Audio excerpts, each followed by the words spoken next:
महोदय, वर्ष 2018 में 69,000 शिक्षकों की भर्ती की गई। उक्त शिक्षक भर्ती में उत्तर प्रदेश अनुसूचित जाति, जनजाति एवं अन्य पिछड़ा वर्ग का आरक्षण अधिनियम का उल्लंघन किया गया। उक्त आरक्षण अधिनियम के अनुसार लगभग 15,967 अधिनियम के अनुसार लगभग 15,967 पद अन्य पिछड़े वर्ग का एवं लगभग 3,000 पद अनुसूचित जाति का कम बढ़ा गया। भारत सरकार के पिछड़े वर्ग आयोग ने यह माना कि उक्त भर्ती में आरक्षण का पालन नहीं किया गया। प्रदेश सरकार ने भी आरक्षण में विसंगति मानकर आरक्षण को सही करने के लिए 68,000 अभ्यर्थियों की एक अतिरिक्त सूची 6800 अभ्यर्थियों की एक अतिरिक्त सूची 5 जनवरी 2022 को निकाला, परंतु सूची बिना अनियमित चयनित समान वर्ग के अभ्यर्थियों के चयन को निरस्त के ही निकाल दिया गया, जिसके कारण अभी तक उक्त 6800 शिक्षकों की भर्ती नहीं हो सकी।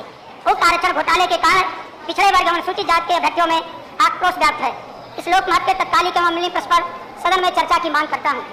मानवर, मैं शुरू से ही इस बात पर जोर देता आया हूँ और मैंने अभी 2-3 दिन पहले जब माननीय मुख्यमंत्री जी भी उपस्थित थे, बेसिक शिक्षा मंत्री जी भी उसी दिन एक बयान दिए थे कि कोई भर्ती हाईकोर्ट में लंबित नहीं है। मानवर, बार बार सरकार जो है न्यायालयों का बहाना लेकर के जो पिछड़े वर्ग के लोग हैं, अनुसूचित वर्ग के लोग हैं, उनके हितों पर कुठाराघात करने का काम करती है। उस प्रकरण में जब शिक्षक भर्ती का मामला आया था मानवर, और लगभग 3 वर्ष से ज्यादा हो गया मानवर,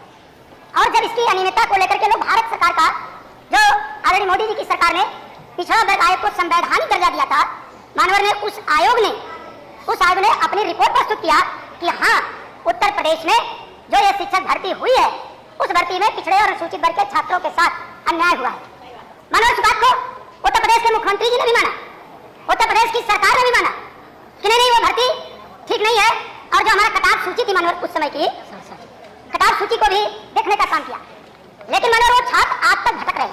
कभी शिक्षा मंत्री क्या, कभी संयोग से उप मुख्यमंत्री जी बैठे हैं, उसी वर्ग से आते हैं, लगातार वो चक्कर पे चक्कर काट रहे हैं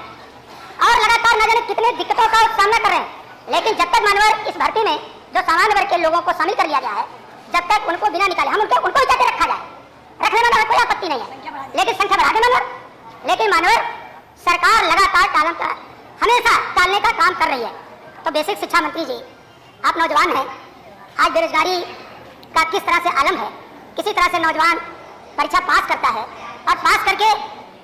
किसी तरह से अगर भर्ती में शामिल होता है, तो आज सरकार की गलती के कारण, सरकार की गलती के कारण आप उसको दर-दर की ठोकरें खाने पर छोड़ देने माने। और चुनाव के समय मानव सरकार ने इस बात को माना था। मैं मानव आपसे अनुरोध करता हूँ कि बेसिक शिक्षा मंत्री जी बैठे हैं,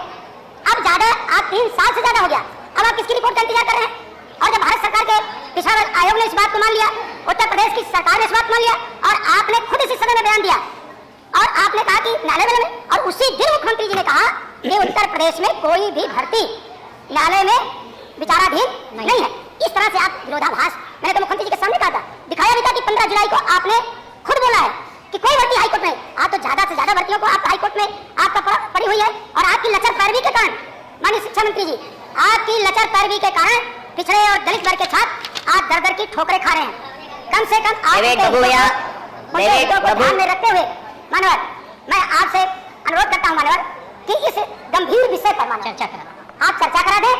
और कोई दिशा निर्देश आप जारी कर दें मानवर, कि जब इस तरह की दिक्कतें हैं लोगों के सामने, तो सरकार आखिर इतना समय क्यों लगा रही है? तो मानवर, मैं इस पर चर्चा कराने की मांग करता हूँ। और दूसरे हमारे सदस्य जी बोले, संदीप जी हैं, पूजा सरोज जी हैं, सब एक जिस पे हमारे साथी आदरणीय डॉक्टर संग्राम जी ने नियम 56 पे अपना वक्तव्य रखा, उसमें मैं कोई नई बात कहने आपके बीच में नहीं खड़ा हुआ हूँ। मैं तो सिर्फ याद दिलाने के लिए खड़ा हुआ हूँ कि मैं वही बात आपसे कहने जा रहा हूँ जो चुनाव के पहले आपने कहा था। आपने पिछड़ा वर्ग आयोग की रिपोर्ट को माना, और इस रिपोर्ट को मानने के बाद आपने पूरे चुनावी मंचों से जाकर के कहा कि सरकार बनने के बाद हम इन नौजवानों का, इन शिक्षकों का जो है समायोजन कर लेंगे। इतना ही नहीं, आपने उसका विज्ञापन भी जारी कर दिया। आपने 5 जनवरी को आपने 68 शिक्षकों के लिए आपने नियुक्ति पत्र भी जारी किया, सारा प्रक्रिया पूरा कर लिया। इतने पर नहीं रुके, आपको अपने ऊपर आयोग पर विश्वास नहीं हुआ, तो सरकार ने राजस्व परिषद के चेयरमैन के साथ 5 सदस्यीय समिति बनाई और उसके भी आपने जांच कराई। उस जांच रिपोर्ट में भी पाया गया कि आरक्षण में अनियमितता पाई गई है, उनकी नियुक्ति की जानी चाहिए। लेकिन ऐसी कौन सी कारण, कौन सी बात रही कि सरकार आज तक उन नौजवानों का समायोजन नहीं कर सकी? वो नौजवान लगातार कई सालों से धूप में, गर्मी में, बरसात में, ठंड में लगातार संघर्ष कर रहे हैं। कई बार उनको थाने में बंद किया गया, लेकिन आज तक उनको मौका नहीं मिल पाया। मैं आपके माध्यम से कहना चाहता हूं, जब हम लोग आपके सामने बात रखते हैं तो उसमें एक बात सदन से कभी कभी बात आती है कि कोई भी नियुक्ति न्यायपालिका में लंबित नहीं है, लेकिन जबकि अभी हमको एक दिन पहले मैंने इन्हीं 72,000 विद्यार्थियों का सवाल लगाया, लंबित नहीं है, लेकिन केवल न्यायालय का हवाला दे करके इन बच्चों को रोकने का प्रयास किया जाता है। मैं आपसे देखिए, आपके माध्यम से मैं सरकार से मांग करता हूं कि जो बात आपने इसके पहले कही थी, जो चुनाव के पहले आपने नौजवानों को विश्वास दिलाया था, जो आपने विज्ञापन जारी किया था